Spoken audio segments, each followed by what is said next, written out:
Arkadaşlar makinemiz oturdu, tamamen çalışması. Nem %65, %66 o civarlarda olması gerekiyor. Bir de size hatırlatmam gereken son 3-4 günde nemin %70'lere çıkarmanız gerekiyor. %75'lere çıkarmanız gerekiyor ki hayvan şoklanmasın diye. Nemimiz şu an %66, 37,6 santigrat derece şu an derece otomatik yaptı. Ortalama sıcaklığı 37,5 olması gerekiyor. Birazdan devreye girecek.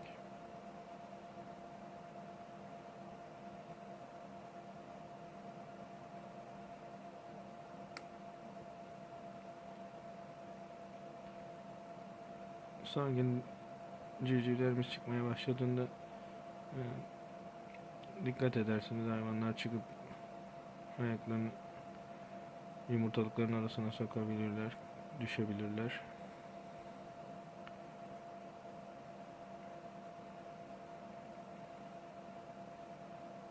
Bizi izlediğiniz için teşekkürler. Kanalıma abone olmayı unutmayın. İyi seyirler.